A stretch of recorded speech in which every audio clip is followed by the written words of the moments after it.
अस्सलाम वालेकुम नाज़रीन, सिंध टेलीविजन न्यूज़ जे पारां मां आहियां जो मेज़बान फयाज़ नाइश। नाज़रीन, गुफ़्तगू कंदासूं मुल्क जे सियासी डेवलपमेंट जे हवाले सां। हिकिड़ी अहम ख़बर तव्हां सां शेयर कंदा हलूं त मुत्तहिदा क़ौम मूवमेंट पाकिस्तान जे नाले सां जेका हिते कमु करे थी पई, उन लंडन में अल्ताफ़ हुसैन ऐं उनजे भाउ जे ख़िलाफ़ु केस दाख़िल कयो आहे ऐं हुननि जो क्लेम इहो आहे त जेके 7 प्रॉपर्टीज़ लंडन जे अंदरि आहिनि, जंहिंजी मालियत 10 मिलियन पंहिंजो पाउंड ॿुधाई पई वञे, MQM पाकिस्तान जे पारां हुननि जो मरकज़ी अॻुवाण ऐं जेको वफ़ाक़ी वज़ीर अमीनुल हक़ साहब आहिनि, उन्हनि जो चवणु इहो आहे त हीअ उन्हनि जी प्रॉपर्टी जेका आहे उहा ट्रस्ट जी आहे, उहा ट्रस्ट जी ओनर जेका आहे उहा MQM पाकिस्तान आहे। इन सॼे मसइले ते गुफ़्तगू करण लाइ असां राब्तो कयो आहे मुल्क जे मारूफ़ तजनिगार, मारूफ़ वकील जनाब एडवोकेट शहाब ओस्तो साहब सां, त उन सां गुफ़्तगू अॻिते कयूं। शहाब ओस्तो साहब, अस्सलाम वालेकुम। वालेकुम सलाम। सर, कीअं था ॾिसो हीअ जेका डेवलपमेंट थी आहे, MQM पाकिस्तान अल्ताफ़ हुसैन जे ख़िलाफ़ु लंडन में केस कयो आहे, 7 प्रॉपर्टीज़ जी मालियत हिननि जे बकौल त हिननि हुई उनजा ओनर आहिनि एज़ अ ट्रस्टीज़। ॾिसो, हाणे ॻाल्हि इहा आहे त MQM पाकिस्तान सिक्योरिटी वारनि जे क्रैक डाउन खां पहिरियों अल्ताफ़ हुसैन जी पार्टी हुई। अल्ताफ़ हुसैन खे हो पंहिंजो तौबा नऊज़ बिल्लाह ख़ुदा मञींदा हुया ऐं जेको बि पार्टी जो सॼो जेको कारोबार हुयो उहो सॼो अल्ताफ़ हुसैन हलाईंदो हुयो। हे हुनजा मोहरा हूंदा हुया। इहो ख़ालिद मक़बूल सिद्दीकी अल्ताफ़ हुसैन जो तमामु भरोसे वारो माण्हू हुयो ऐं कराचीअ में आख़िरी ॾींहंनि में ख़ासि तौर ते जेके ॾाढा वेझा माण्हू हुया अल्ताफ़ हुसैन खां, हुन में हमाद सिद्दीकी ऐं मक़बूल सिद्दीकी जेको हुयो, इहे तमामु वेझा हुया। हाणे थियो ई आहे जो जॾहिं खां हिकु इस्टेब्लिशमेंट जो हिननि खे दबाव पियो आहे ऐं अल्ताफ़ हुसैन ख़ासि तौर ते पाण खे सफ़ा जेका हुनजी असलियत हुई उहा हाणे ज़ाहिर करे छॾी आहे ऐं उघाड़ो थी बीठो आहे, इंडिया सां गॾु बीठो आहे। पाकिस्तान मुख़ालिफ़ हिकिड़ो हुन पूरो पंहिंजो ऐलान करे छॾियो आहे। सो इन सूरत हाल में MQM पाकिस्तान जे लाइ हाणे मां सम्झां थो इहो जेको कुझु बि कनि था, उनजी जेका बुनियादी वजह जेका मूंखे नज़र थी अचे उहा इहा ई आहे त हू सिर्फ़ु पाण खे पाकिस्तान सां सचो साबित करण लाइ, बल्कि जेके माण्हू जिन जा नाला मां तव्हांखे खयां, इहे सभु माण्हू छाकाणि त अल्ताफ़ हुसैन खे तमामु घणो वेझा रहिया ऐं अॼु बि उन्हनि जे बारे में माण्हुनि खे, काफ़ी माण्हुनि खे अॼु बि शक शुबा आहिनि त इहे माण्हू अॼु बि इन्हनि जूं हमदर्दियूं, इन्हनि जो जेको इमोशनल जेको अटैचमेंट आहे उहो अॼु बि अल्ताफ़ हुसैन सां गॾु आहे। पर छाकाणि त हाणे माहौल चेंज थी वियो आहे, कराची जी सियासत बदिलजी वई आहे ऐं हिननि ते एतबार कोई नथो करे। तंहिंजे करे हो इहो जेको कुझु बि थिए थो त लंडन में वञी इहे प्रॉपर्टीज़ जो जेको क्लेम आहे दाख़िल करणु,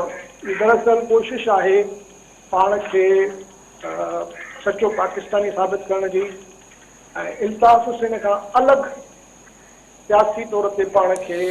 अच्छा उस्तो साहब, हिकिड़ो व्यू पॉइंट जेको आहे उहो इहो बि शेयर थिए पियो त शायदि ही अल्ताफ़ हुसैन जी मदद करण लाइ हुते विया आहिनि, छाकाणि त टैक्स एविजन जे केस में अल्ताफ़ हुसैन साहब खे फाइन लॻी चुकी आहे ऐं उहा तमामु भारी रक़म आहे। उन जे लाइ ही ट्रस्ट ऐं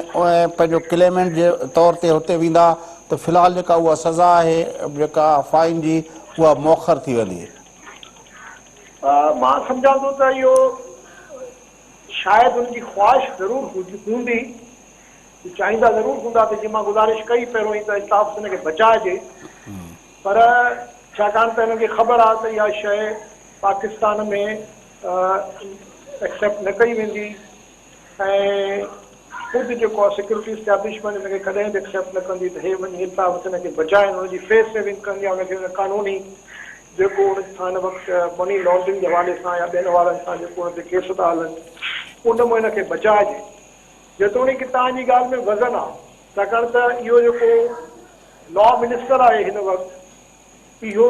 अल्ताफ़ हुसैन जो वॾे में वॾो फॉलोअर रहियो आहे ऐं उहो हुतां जे कानून खे सम्झे बि थो, ब्रिटिश लीगल सिस्टम खे सम्झे बि थो ऐं इहो तव्हांजी ॻाल्हि बि थी सघे थी त इन में बि का सचाई हुजे। पर सियासी तौर ते मां सम्झां थो जेकॾहिं हिननि ईअं कयो ऐं इहो साबित थियो त इहो वाक़ई हिननि इल्ताफ़ हुसैन खे बचाइण जे लाइ कयो आहे त पोइ यकीनन इहो मामिलो जेको आहे हिननि जे ॻिचीअ में पवंदो, उहो हिननि जे ॻिचीअ में पवंदो। छाकाणि त माण्हू हिननि खे पोइ जेको थोरो घणो जेको हिननि खे बेनिफिट ऑफ डाउट मिले थो उहो बि ख़तमु थी वेंदो ऐं पोइ माण्हू चवंदा हे इल्ताफ़ हुसैन जी कराची में बी टीम आहिनि। पर जेकॾहिं इहो साबित न बि थिए ऐं जेकॾहिं हीउ क्लेम कनि था त इहे प्रॉपर्टीज़ हिननि जूं आहिनि, पोइ त यकीनी तौर ते इहो जेको मुसलसल जेके हितां भत्ता वरिता विया, मनी लॉन्ड्रिंग जा जेके केस आहिनि, ईअं नथो लॻे त पोइ MQM पाकिस्तान इहो क्लेम पई करे त हुननि हितां भत्ता वठी ऐं हुते लंडन में जेको आहे मनी लॉन्ड्रिंग करे इहे प्रॉपर्टीज़ ख़रीद कयूं। अॼु जेकॾहिं उहे उनजा क्लेमेंट आहिनि त मतिलबु इन जो इहो नथो थिए त हुननि हू एतिराफ़ पिया कनि त हिते जेके भत्ता हुया ऐं हितां जेका उन भत्तनि जी मनी लॉन्ड्रिंग जेका थी उन्हनि मां जेके प्रॉपर्टीज़ वरिती हुयूं उहे हिननि जूं आहिनि। त मतिलबु हीउ भत्ते ऐं मनी लॉन्ड्रिंग में पाण खे पंहिंजो एतिराफ़ न पिया कनि। इहा बि ॻाल्हि बिल्कुलु दुरुस्त आहे तव्हांजी। छाकाणि त हितां जेकॾहिं हे चवनि था इहे पैसा असां मोकिलिया आहिनि त पोइ हिननि खे जेको बैंकिंग चैनल इस्तेमालु करिणो आहे तव्हांखे वाइट मनी मोकिलण जो, उहो बैंकिंग चैनल हिननि खे ज़ाहिर करिणो पवंदो ऐं प्लस हिननि खे जितां जितां हिननि उहे पैसा वरिता जेके चवनि था पार्टी डोनेशन्स आहिनि त उहा बि उन्हनि खे लिस्ट ॾियणी पवंदी। ऐं छाकाणि त अमाउंट एॾो तमामु घणो आहे जो उहो हिननि जे लाइ मुमकिन कोन्हे त उहो सॼे उन अर्बन रुपयनि जी जेका हितां थी आहे मनी लॉन्ड्रिंग उनखे जस्टिफाई करे सघनि। एक्सटॉर्शन जो पैसो, ॿियो त कराचीअ में जेको हिननि माण्हुनि खां पैसा वरिता आहिनि, छा उहे हिननि हिते इलेक्शन कमीशन में उनखे डिक्लेयर कयो आहे ऐं जेका उन वक़्त जी हिन जी तनज़ीम हुई छा उन्हनि को अहिड़े क़िस्म जो को ट्रस्ट क़ाइमु कयो हुयो, कंहिंजे थ्रू कहिड़ो मीडियम हुयो, कहिड़ो वेहीकल हो जंहिंजे थ्रू उन्हनि पैसा इकठा कया, उन्हनि पैसनि जी कहिड़ी लीगैलिटी हुई, उहो छा टैक्स जे इदारनि खे बि ख़बर हुई या न हुई। इहे सभई सवाल हिननि खे पोइ हिते बि ॾियणा पवंदा हिन जा जवाब। ऐं जेकॾहिं हे लंडन था वञी इहो ॿुधाइनि त इहे पैसा असांजी पार्टीअ जा हुया त पहिरियों त हिन खे पाकिस्तान में उन जा जेके ज़रिया जेके हुया, जेके सोर्सिस हुया, उहे एस्टेब्लिश करणा पवंदा हिते बि। ऐं इहो मां सम्झां थो त अच्छा ॿियो इहो त जेका पार्टी जी लीडरशिप आहे हिन वक़्तु जेका लीडरशिप आहे उहा छा उन वक़्तु बि साॻी लीडरशिप हुई? छाकाणि त फारूक सत्तार उन वक़्तु कराची में MQM जो लीडर हूंदो हुयो, उहो हिन वक़्तु हिननि सां गॾु कोन्हे। त उहे पैसा कंहिं इकठा कया, कंहिंखां इकठा कया, कहिड़े हेड जे तहत, कहिड़े नाले में इकठा कया विया? ख़ुदि गवर्नर साहब अशरफुल इबाद साहब, मुस्तफ़ा कमाल साहब जेको उन वक़्तु जो सिटी नाज़िम हुयो ऐं उन वक़्तु जेको आहे वॾा पावरफुल सम्झा वेंदा हुया, शहर जे अंदरि सभु जेके तरक़ियाती कम थींदा हुया उनजा इफ़्तिताह ऐं उनजा स्टोन जेको आहे पंहिंजो फाउंडिंग स्टोन जेको आहे उनजा इफ़्तिताह इहे ॿई ॼणा कंदा हुया।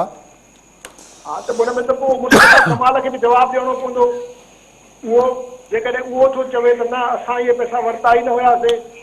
फारूक सत्तार, छाकाणि त फारूक सत्तार वक़्तु हेड पियो करे, उहो बि जेकॾहिं चवे थो त न इहे त असां पैसा वरिता ई न आहिनि, त पोइ सुवाल इहो थो पैदा थिए त इन्हनि पैसनि खे साबित करण जी अथॉरिटी कंहिं वटि आहे? ज़ाहिर आहे उन वटि ई हूंदी जंहिं उन वक़्त में पैसा इकठा कया ऐं पैसा कंहिं इकठा कया। जेका हिननि जी उहा हिकिड़ी कमेटी हूंदी हुई, कन्वीनर कमेटी जेका हूंदी हुई, उहा कन्वीनर कमेटी मां तमामु घणा माण्हू त हाणे हिन जा मुखालिफ़ थी विया आहिनि। हमाद सिद्दीकी जेको आहे उहो मुल्क खां भॻल आहे। तो सवाल इहो पैदा थिए त इहे पैसा जेकॾहिं फ़र्ज़ु कजे त पार्टी जा ई हुया त पोइ पार्टी जो मतिलबु छा आहे? पार्टी जो मतिलबु मौजूदा लीडरशिप आहे या उन वक़्त जी लीडरशिप आहे? छाकाणि त मौजूदा पार्टी ख़ुदि MQM पाण थी चवे त हीअ MQM पाकिस्तान जेको आहे सो नई पार्टी आहे, हिन जो माज़ीअ जे इल्ताफ़ हुसैन जी पार्टीअ सां को वास्तो कोन्हे। त पोइ हे कीअं था क्लेम करे सघनि इहो पैसो जेको आहे सो असांजी पार्टीअ जो आहे? जेकॾहिं तव्हांजी पार्टी जो आहे मतिलबु इहो आहे त तव्हांजी उहा ई पार्टी आहे जेका इल्ताफ़ हुसैन जी पार्टी हुई, माइनस इल्ताफ़ हुसैन। त इहे सभु सवाल अहिड़ा आहिनि जिन जो कानूनी तौर ते हिननि खे फैक्चुअली ऐं लीगली हिन खे जवाबु ॾियणो पवंदो। जेको मां नथो सम्झां त हे एॾो आसानीअ सां ॾेई सघंदा। पर इहो जवाब उन्हनि खां घुरंदो केरु? न जेकॾहिं तव्हां ओॾे था वञो, यूके में था वञो, लंडन में था वञो, हिननि लंडन त था हाणे वञो, हुते जेका रिपोर्ट आई आहे दी न्यूज़ में जेका छपी आहे त इन्हनि ऑफिशियली इहो अमीनुल हक़ जेको वज़ीर आहे IT जो फेडरल काबीना जो मेंबर आहे उन्ही जे नाले सां इहा एप्लीकेशन हुननि ॾेई छॾी आहे लंडन जे कोर्ट खे। न लंडन जी कोर्ट खे जॾहिं एप्लीकेशन ॾींदा त लंडन जी कोर्ट में इहे सवाल ज़रूरु उथंदा त भई अमीनुल हक़ केरु आहे, हुनजी कहिड़ी हैसियत आहे, छा हीअ जेको क्लेम था कनि त इहे पैसा असांजा आहिनि, छा इहा पार्टी उहा ई पार्टी आहे ऐं उहे पैसा कहिड़े तरीक़े सां उहे पैसा कठा कया विया, कहिड़े कानून तहत कठा कया विया, उन वटि कहिड़ो कानूनी प्रोटेक्शन हुयो या कानूनी ज़रियो हुयो जंहिंसां इहे माण्हुनि खां पैसा पिया कठा कनि। ऐं जेकॾहिं पार्टी फंड हुयो त पोइ उहो फंड ज़ाहिर आहे तव्हांखे इलेक्शन कमीशन में बि डिक्लेयर करणो थो पवे ऐं FBR में बि तव्हांखे डिक्लेयर करणो थो पवे। त छा हिननि इहे सभई ॾिसो ॿ ॻाल्हियूं आहिनि। हिकिड़ो त ज़ाहिर आहे लंडन में जॾहिं वेंदा उते हिननि खां सवाल थींदा, उहे सवालनि जा जवाब कहिड़ा ॾींदा। ॿियो हाणे जॾहिं हिननि प्रॉपर्टीज़ जी मालिकियत जी दावा कई आहे त ख़ुदि हितां जो कानून बि पुछण जो मजाज़ नथो रहे त हिननि खां इहो पुछियो वञे त इहे जेके तव्हां प्रॉपर्टीज़ ख़रीद कयूं जेकॾहिं तव्हां नवाज़ शरीफ़ जी एवन फील्ड्स ऐं उन्हनि जी पुछा कयो था, उनजी मनी ट्रेल पुछा कयो था त तव्हां जेको ही 7 प्रॉपर्टीज़ जंहिंजी दावा था कयो जेके 10 मिलियन पाउंड्स जो आहिनि त उन्हनि जो मनी ट्रेल किथे आहे? उहा ई मां ॻाल्हि थो कयां न त इहो हिनखे ॿुधाइणो पवंदो न त हे कहिड़े तरीक़े सां इहे पैसा ॿाहिरि विया ऐं कहिड़े तरीक़े सां इहे पैसा हिननि ॾिसो न मनी लॉन्ड्रिंग इन करे हे मामिलो मनी लॉन्ड्रिंग में साबित थी सघे थो त हिननि मनी लॉन्ड्रिंग कई आहे छाकाणि त मनी लॉन्ड्रिंग में जेके पैसा हूंदा आहिनि उहे कंहिं क्राइम जा पैसा हूंदा आहिनि, यानी क्राइम प्रोसीड हूंदो आहे। तो जेकॾहिं हिननि हिते एक्सटॉर्शन्स कयूं आहिनि, हथा वरिता आहिनि त वाक़ई पोइ त क्राइम जो पैसो आहे ऐं उन खां पोइ उन्हनि इहे हितां खां ॿाहिरि थ्रू नॉन बैंकिंग चैनल जे हुंडीअ जे ज़रिए या ॿिए कंहिं हवाले जे ज़रिए मोकिलिया आहिनि त पोइ त 100% हिननि मनी लॉन्ड्रिंग कई आहे। उन जो मतिलबु त इहो आहे त हे पाण मञनि था त असां मनी लॉन्ड्रिंग कई आहे ऐं यकीनन इहे पैसा हिननि जेके मोकिलिया हूंदा उहे विया हूंदा कंहिं हुंडी मुंडी जे ज़रिए त उहे हिननि उन वक़्तु डिक्लेयर न कया हूंदा ऐं उहे जॾहिं पैसा डिक्लेयर न थिया त इन जो मतिलबु अञा वधीक साबित थियो त इहो मनी लॉन्ड्रिंग थी आहे। पोइ सवाल इहो थो पैदा थिए त इहो जंहिं बि मनी लॉन्ड्रिंग कई उन ज़माने में उहे कहिड़ा माण्हू हुया ऐं जेकॾहिं उन्हनि मनी लॉन्ड्रिंग कई त पोइ अमीनुल हक़ कीअं थो क्लेम करे सघे त इहे पैसा असांखे ॾियो, छाकाणि त मनी लॉन्ड्रिंग जो पैसो तव्हां क्लेम कीअं था, चोरीअ जो पैसो क्राइम जो पैसो तव्हां कीअं था क्लेम करे सघो त असांजो आहे या हुनजे नतीजे में जेके तव्हां प्रॉपर्टियूं ख़रीद कयूं आहिनि उहे तव्हां कीअं था क्लेम करे सघो त इहे प्रॉपर्टियूं असांजूं आहिनि जॾहिं तव्हां उहे प्रॉपर्टियूं वरितियूं ई भते जे पैसे मां आहिनि ऐं मनी लॉन्ड्रिंग कई आहे तव्हां उन्हनि प्रॉपर्टी खे ख़रीद करण लाइ। तो मूंखे थोरी हैरत बि आहे छाकाणि त हिननि जो जेको लॉ मिनिस्टर आहे उहे सभु कम ॼाणे थो, उन्हनि या त उन खां हिननि एडवाइस न वरिती आहे पर जेकॾहिं हुननि हिननि खे एडवाइस ॾिनी आहे त इहा यकीनन एडवाइस अहिड़ी आहे जेका हिननि जे लाइ बि ॾुखियाई पैदा करे सघे थी ऐं थी सघे थो तव्हां वारी ॻाल्हि बि सही आहे त इल्ताफ़ हुसैन खे बि हुनजो फ़ाइदो पुॼी सघे थो त उहो चई सघे थो त भई इहे त इहा प्रॉपर्टियूं मुंहिंजूं आहिनि ई कोन, तंहिं करे मूं ते केस न हलायो, उन्हनि खे हलायो जिन इहो क्लेम कयो आहे इहे प्रॉपर्टियूं असांजूं आहिनि। तो पर उन सूरत में मूंखे इन करे हिन ते थोरो ताजुब थो थिए जो इहो जेकॾहिं हे कनि था त इल्ताफ़ हुसैन खे बचाइण लाइ त यकीनन हिन खे पोइ हिते उनजो वरी पोइ हिसाब बि ॾियणो पवंदो त हे त हिकिड़े पाकिस्तान दुश्मन हिकिड़ो माण्हू आहे जेको सॼो ॾींहुं मुल्क खे गारियूं इदारनि खे गारियूं थो ॾिए, उनखे तव्हां बचाइण लाइ हितां वरी वञो था त हिकिड़ी ख़तरनाक क़िस्म जी ऐं कंहिं हद ताईं इलॉजिकल क़िस्म जी ॻाल्हि बि लॻे थी। ॾिसो पंहिंजो शाह बुस्तो साहिबु असांखे इहा ख़बर आहे त इहे सभु ॻाल्हियूं जेको अल्ताफ़ हुसैन जी जेका 16 अगस्त वारी जेका तक़रीर हुई उनखां अॻु में ब्रिगेडियर बिल्ला ऐं ॿियनि माण्हुनि इहे अची प्रेस कॉन्फ्रेंसूं कयूं हुयूं, उनमें चयो वियो हो त जनापुर जा नक्शा निकिता आहिनि, ही राज एजेंट आहिनि ऐं केतिरनि जेको माण्हुनि पकिड़े पिया पेश कया पुलिस ऑफिसरनि ते हिराज जा ट्रेंड याफ़्ता आहिनि। पर तंहिं हूंदे बि मुशरफ जॾहिं आयो मुशरफ वटि इहे सॼी पिक्चर हुई त ही जेका आहे त छा आहे अल्ताफ़ हुसैन छा आहे उनजी कनेक्टिविटी किथे किथे आहे छा ॻाल्हि आहे उहे नक्शा उहे हथियार उहे सभु शयूं जे साम्हूं हुयूं पोइ बि मुशरफ जेकॾहिं अची हुनजी मालिकी कई त मुशरफ खां त कंहिं कोन पुछाणो कयो त तो कीअं इहो हिकिड़े जेको आहे दुश्मन मुल्क जे एजेंट गिरोह जी सरपरस्ती करे उनखे एॾो पावरफुल कयो ॾिसो मुशरफ ज़ाहिर आहे उन वक़्तु हिकिड़ो पावरफुल जनरल हुयो सदर हुयो पाकिस्तान जो मार्शल एडमिनिस्ट्रेटर हुयो ऐं ॿियो इहो हुयो त उनजी दुनिया में वॉर एंड टेरर जे करे हिकिड़ी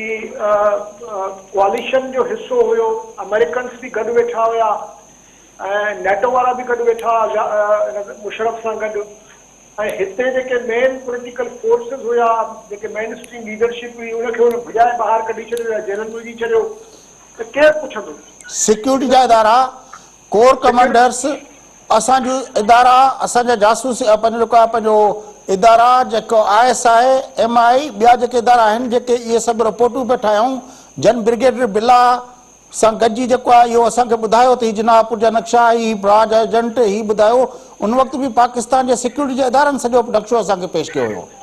ॾिसो उहो उन ज़माने जी ॻाल्हि छा कयो जॾहिं कराची में पहिरीं ऑपरेशन थी हुई मुंहिंजे ख़्याल में जनरल आसिफ जंजुआ जे ज़माने में त उहो दौर ॿियो हुयो छाकाणि त उन वक़्तु ना साईं पहिरीं ऑपरेशन जेका थी हुई उहा त जनरल असलम बेग रोकराए छॾी हुई तव्हांखे यादि हूंदो जॾहिं पके किले जो ऑपरेशन थियो पए न न उहा वरी न ॿी ऑपरेशन ही ऑपरेशन उहा हुई जंहिंमें MQM हक़ीक़ी ठाही वई यस ठीकु आहे न उहो आसिफ जंजुआ जनरल आसिफ जंजुआ जॾहिं हिते कोर कमांडर हुयो उन ज़माने जी ॻाल्हि आहे तो उहो दौर डिफरेंट हो मुशरफ जॾहिं आयो त मुशरफ पाण MQM जो कार्ड होल्डर मेंबर हुयो बेनज़ीर साहिबा पंहिंजे किताब में लिखियो आहे डॉटर ऑफ ईस्ट में त जॾहिं मुशरफ जो नालो मूंखे मोकिलियऊं त हिनखे तव्हां मिलिट्री सेक्रेटरी लॻायो त बेनज़ीर साहिबा हुन ते नोट लिखियो त न हे जेको आहे सो MQM जो मेंबर आहे हिनखे मां पंहिंजे हिन में नथी लॻाए सघां छो त हे त बेसिकली मुशरफ जेको हुयो अल्ताफ़ हुसैन जो तमामु वॾो चाहींदड़ हुयो उन वक़्तु बि हे MQM जो वॾो सपोर्टर हुयो त उनजे करे हे त ॿाहिरां जॾहिं हे आयो त तव्हां ॾिसो त जेके उन दौर जा भॻल माण्हू इशरतबाद बि भॻल हुयो ऐं उनखे कीअं पंहिंजो इहो मिलियो गो अहेड मिलियो एज़ आर्मी चीफ ॾिसो आर्मी चीफ असां वटि जेको असांजे मुल्क में आर्मी चीफ जो जेको उहिदो आहे उहो ॾाढो पावरफुल उहिदो आहे ऐं उनजे हेठां जेके बि आहिनि उहे कमांड ऐं डिसिप्लिन में हूंदा आहिनि कंहिंखे बि जेको आहे सो डिफर करणु डिस्कस ज़रूरु थींदो आहे शयुनि खे डिस्कस ज़रूरु कंदा आहिनि पर जेको चीफ जो फ़ैसिलो हूंदो आहे जॾहिं चीफ जी स्ट्रेटजी हूंदी आहे उन सां जेको आहे को तकरार नथो करे सघे ऐं ख़ासि तौर ते जॾहिं हिन टेक ओवर कयो 1999 में ऐं उनखां पोइ 2002 में तव्हांखे यादि आहे त हिन MQM खे बाक़ाइदे मेन स्ट्रीम में वापसि मां त उनखां पहिरें जी ॻाल्हि पुछां थो शाहब अस्तो साहब त जॾहिं आर्मी चीफ जे लाइ नाला शॉर्ट लिस्ट थींदा आहिनि त उन्हनि जा प्रोफाइल उन जा बैकग्राउंड्स उहे सभु जेको आहिनि स्टडी थींदा आहिनि उन वक़्तु कीअं परवेज़ मुशरफ खे नो गो मिली ऐं पंहिंजो ॾिसो उहो लिखियो आहे हिन आसिफ जंजुआ जे भाउ शुजा नवाज़ जेको किताबु लिखियो आहे क्रॉस सोर्ड्स उन में हिन जो ज़िक्र कयो अथई ऐं उन में लिखियो अथई त हे जेको आहे सो मुशरफ जॾहिं कोर कमांडर बंगला हुयो त नवाज़ शरीफ़ साहिब खे जॾहिं नाला विया त हिन जे बारे में हुनखे इहो ॿुधायो वियो हुयो त हे उर्दू स्पीकिंग आहे अयाश तबियत जो माण्हू आहे खाइण पीअण वारो माण्हू आहे सो हे खुलो डुलो माण्हू आहे तंहिंजे करे नवाज़ शरीफ़ इहो ई सम्झो त भई हाणे ज़ाहिर आहे आमतौर ते जेको मेजॉरिटी आहे उहा पंजाबी जनरल्स जी हूंदी आहे या पठाण हूंदा आहिनि उर्दू स्पीकिंग जनरल्स घटि हूंदा आहिनि सिंधी त हूंदा ई न आहिनि इन करे नवाज़ शरीफ़ इहो सम्झो त जॾहिं मां कंहिं उर्दू स्पीकिंग खे लॻाईंदुसि त घटि में घटि उहो मिनॉरिटी में हूंदो उनजी का पंहिंजी बिरादरी न हूंदी ऐं तंहिंजे करे हू कमज़ोर हूंदो ऐं ॿियो हुनजे ख़िलाफ़ु हिकु ॿ इंक्वायरी बि थी हुई हुन इंक्वायरी जी रिपोर्ट बि नवाज़ शरीफ़ खे वई हुई त हिन को हुते मतिलबु पार्टियूं कंदो हुयो उनजी बि रिपोर्ट हुननि खे मिली हुई नवाज़ शरीफ़ साहिब खे पर नवाज़ शरीफ़ चयो त हाणे इहो तव्हांजो इंटरनल मामिलो आहे, उहा बि नवाज़ तव्हां शरीफ़ हाणे जी इस्टेब्लिशमेंट जे रुख खे सम्झंदे छा था सम्झो त MKM जी इन मूव खे ॿिन्ही सूरतुनि में जेकॾहिं अल्ताफ़ हुसैन जी मदद लाइ विया आहिनि त बि, ऐं जेकॾहिं इन ॻाल्हि जे एतिराफ़ तौरु विया आहिनि त असां हितां भत्ता ऐं जेको मनी लॉन्ड्रिंग थी आहे उन जा दरअसल वारिस असां आहियूं, ॿिन्ही सूरतुनि में MKM जो पुछाणो थींदो? न ॾिसो, पहिरीं ॻाल्हि त मां नथो सम्झां त हे एॾी जुरत कंदा जो अल्ताफ़ हुसैन खे बचाइण लाइ वेंदा, छाकाणि त हिननि जी पंहिंजी जेका हिन वक़्तु पोज़ीशन आहे उहा ॾाढी कमज़ोर आहे। हे पाण पुराणनि केसिस जो जे ॼार में फाथल आहिनि। हिननि जो हर लीडर जेको आहे सो उहो कंहिं न कंहिं केस में, करप्शन में, मुख़्तलिफ़ केसिस में, मर्डर्स में, उन ते उहो केस ठहिया पिया आहिनि। तंहिंजे करे हे इन पोज़ीशन में त बिल्कुलु कोन्हनि त को हे इंडिपेंडेंटली एॾो वॾो कमु कनि जो हे वञी लंडन में अल्ताफ़ हुसैन खे बचाइण लाइ अहिड़े क़िस्म जी का हरकत कनि। बाक़ी जेकॾहिं हिननि इहो मूव कयो आहे त भई लंडन में जेके प्रॉपर्टीज़ आहिनि उहे असां क्लेम कयूं, त उहो बि मां सम्झां थो त ॾाढो ॾुखियो थींदो हिननि जे लाइ साबित करणु त हे उन जा मालिक आहिनि, छाकाणि त हिननि जी हे ख़ुदि था चवनि त असांजी पार्टी हाणे ॿी पार्टी आहे, उहा पार्टी न आहे। सो जंहिं नाले सां उहा पार्टी रजिस्टर्ड हुई उहा पार्टी हीअ आहे ई कोन, हीअ MKM पाकिस्तान आहे, उहो सिर्फ़ु MKM हुई। तंहिंजे करे उहा उन वक़्तु जा लीडर, उनजी उहा जेका राब्ता कमेटी हुई, उहे सभु जेके बि माण्हू आहिनि घणा पर जेको क्लेम कयो अथऊं उनजो मतिलबु त इहो आहे त हे एतिराफ़ कनि था त उहे भत्ता असां वरिता हुया ऐं इहे प्रॉपर्टीज़ लाइ मनी लॉन्ड्रिंग असां कई हुई। हिन में त को शक कोन्हे। पोइ छा पाकिस्तान जो कानून इन ॻाल्हि हिननि जे इन एतिराफ़ी मूव खे अकाउंटेबल कंदो, या तव्हां सम्झो था त जीअं पाकिस्तान जे अंदरि सियासी मामला दरगुज़र थी वेंदा आहिनि, हीअ बि हिकिड़ो दरगुज़र थी वेंदो? साईं ॾिसो, जेकॾहिं तव्हां हिते हिकिड़ी अहिड़े अलायंस में आहियो जेको ताक़तवर धुरिन जे मर्ज़ीअ सां ठहियो आहे, ऐं तव्हां जेकॾहिं प्रो एस्टेब्लिशमेंट आहियो त पोइ, ऐं ॿियो वरी ख़ासि तौर ते हिन मौजूदा सेटअप में जिते Imran Khan main stream political parties सां टकराव में आहे, इहे नंढियूं नंढियूं ॿ टे पार्टियूं आहिनि जेके इमरान ख़ान जी हुकूमत खे बचायूं वेठियूं आहिनि। GDA थियो, तव्हांजी MKM थी वई, नंढा नंढा ग्रुप्स आहिनि, चौधरी भाइर। हाणे इन सूरताल में त MKM मुंहिंजो न आहे ख़्यालु त कंहिं दबाव में ईंदी, या इमरान ख़ान जेको हिन वक़्तु इमरान ख़ान आहे उहो अपोज़िशन वारे इमरान ख़ान खां बिल्कुलु मुख़्तलिफ़, छा उनजो मुख़ालिफ़ आहे। वॾी महिरबानी शाह बस्तो साहब, तव्हां असांखे जॉइन कयो। नाज़रीन, गुफ़्तगू तव्हां ॿुधी। शाह बस्तो साहब जी MKM पाकिस्तान पारां लंडन जे 7 प्रॉपर्टीज़ ते दावा दाख़िल कई वई आहे, ऐं लंडन जी हिकिड़ी फर्म आहे लेगिस चैम्बर्स जेका आहे उन जे थ्रू हुते पंहिंजो इहो पिटीशन दाख़िल कई वई आहे लंडन जे कोर्ट में त इहे जेके प्रॉपर्टीज़ आहिनि उहे हिकिड़े ट्रस्ट जूं आहिनि, ऐं उन ट्रस्ट जी जेका मालिकी आहे उहा MKM वटि आहे। अमीनुल हक IT मिनिस्टर जेको आहे उन दरख़्वास्त जो सिग्नेटरी आहे जंहिं इहा दावा MKM जे पारां कई वई आहे। वक़्फ़ो वठूं था, वक़्फ़े खां पोइ मोटी अची कुझु ॿियनि इशूज़ ते गुफ़्तगू कंदासीं। सां गॾु अचो।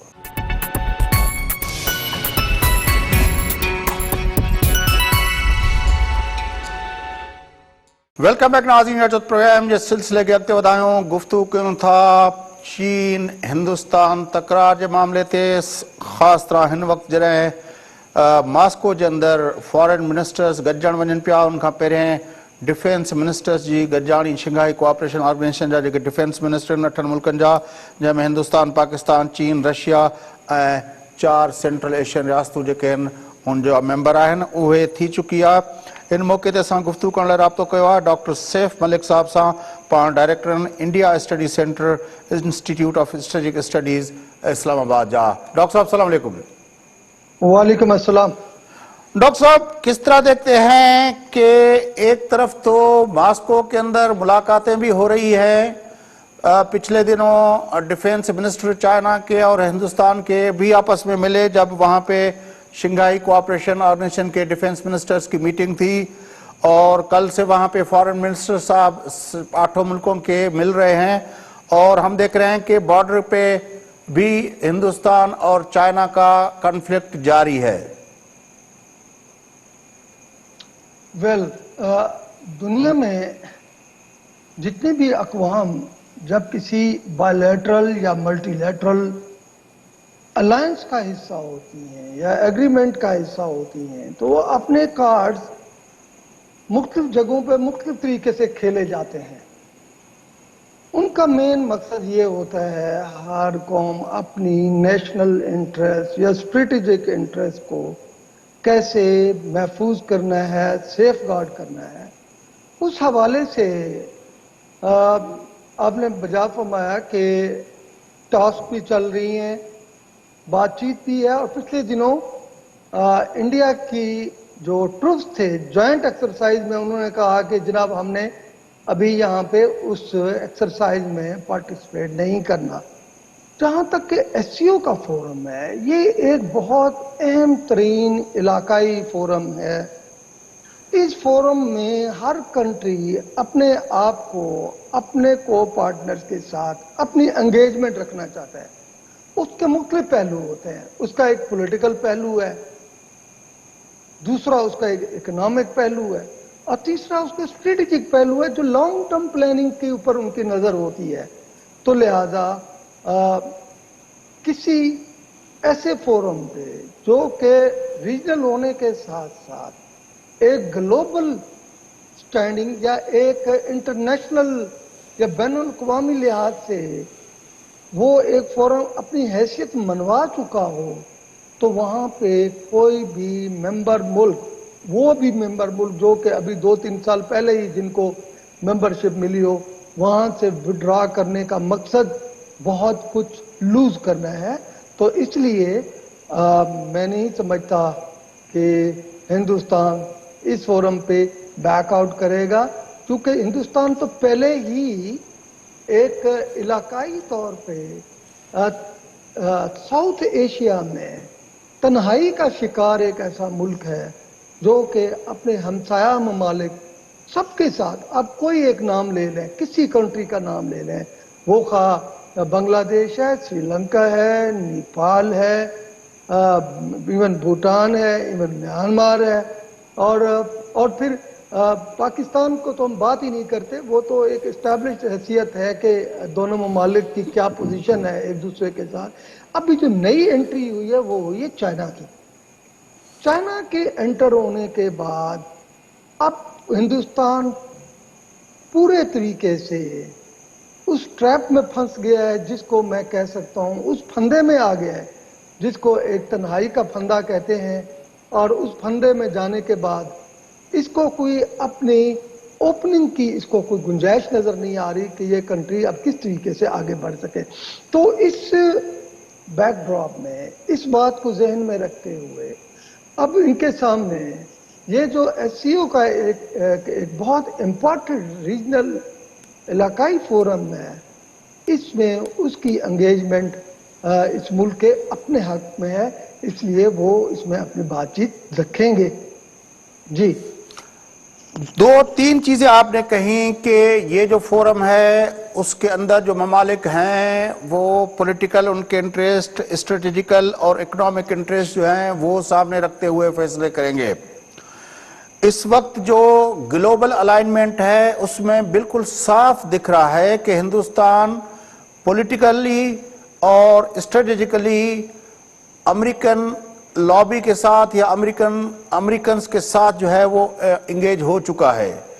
Age far as economic matters are concern, चीन के साथ भी उसका ट्रेड जो है वो 80 कुछ बिलियन डॉलर्स तक है, लेकिन अमेरिका के साथ और अमेरिका के कैंप के जो ममालिक हैं, ख़ास तौर पर अभी जो रिसेंट डेवलपमेंट हुई है उसकी यूएई के साथ और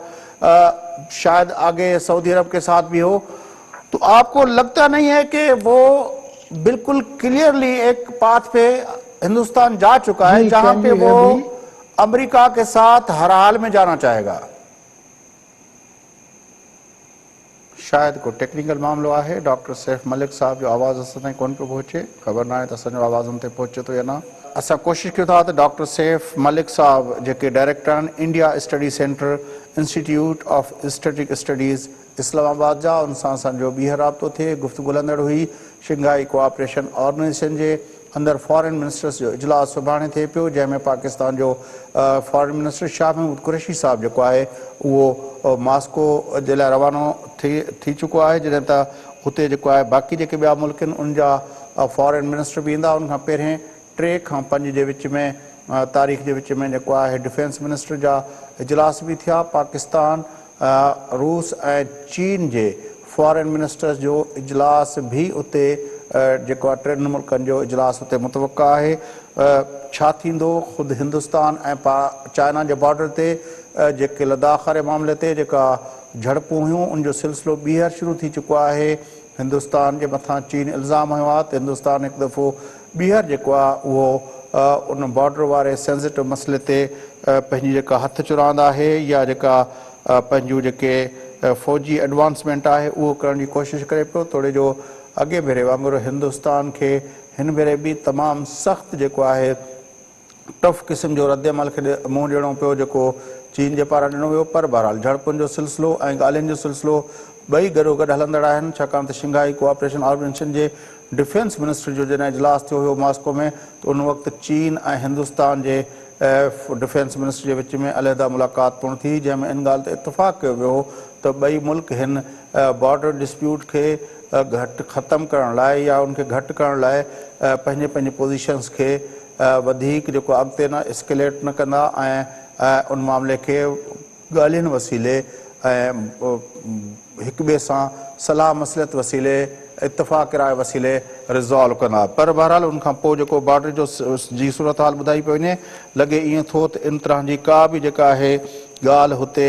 मैदान ते कान पई थिए। बहरहाल हिन वक़्तु शंघाई कोऑपरेशन ऑर्गेनाइज़ेशन जे फॉरेन मिनिस्टर जो जेको इजलास थिए थो उहो बि इंतिहा इम्पॉर्टेंट आहे, छाकाणि त उन इजलास खां पोइ पाकिस्तान, रूस ऐं चीन जे फॉरेन मिनिस्टर जो इजलास थींदो जेको यकीनी तौर ते इम्पॉर्टेंट आहे। ऐं लॻे ईअं थो जेका गुज़िरियल भेरे बि असांजी मुख़्तलिफ़ एक्सपर्ट्स सां जेका गुफ़्तगू थी हुई त हिंदुस्तान जी जेका हिन वक़्तु ग्लोबल अलाइनमेंट आहे ऐं मक़ामी तरह ते हिंदुस्तान जंहिं माइंड सेट में जंहिं फ्रेमवर्क में मोदी जी सरकार जेका आहे जंहिं फ्रेमवर्क में आहे उनमें लॻे ईअं थो त हिंदुस्तान शायदि शंघाई कोऑपरेशन जे अंदरि घणो अरसो न रही सघे। शंघाई कोऑपरेशन जे अंदरि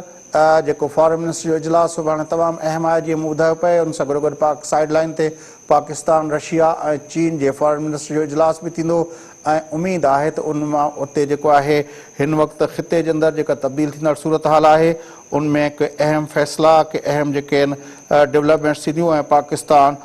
जीअं त हिकिड़े वॾे पंहिंजो हिन में ग्रुप जी सूरत में हिकिड़े दुनिया जे ॿिनि अहम मुल्कनि जे अंदरि जेको आहे उनजी अलाइनमेंट जेका ठहे पई ख़ासि तरह चीन ऐं रूस सां ऐं उन सां गॾोगॾु सेंट्रल एशियन जेके मुल्क आहिनि त इहो हिकिड़ो वॾो ब्लॉक ऐं उन सां गॾु ईरान, तुर्की, मलेशिया जेकॾहिं ॾिसिजे त ऐं सी पैक ऐं उन सां गॾु गॾु रोड एंड बेल्ट इनिशिएटिव जेको चीन जो आहे जेको आलमी तरह ते पूरी पंहिंजो जेको दुनिया जे वॾनि मईशतुनि खे गॾाए पियो, त पाकिस्तान जेकॾहिं उनजो हिसो थिए थो त यकीनी तौर ते इहा ॻाल्हि पाकिस्तान जी इक़्तिसादियात लाइ, पाकिस्तान जी सलामती जे लाइ, पाकिस्तान जी जेका ग्लोबल स्टैंडिंग लाइ तमामु बहितर थींदी। प्रोग्राम जो वक़्तु पूरो थिए थो। पंहिंजे मेज़बान फयाज़ नाश खे इजाज़त सदाईं गॾु।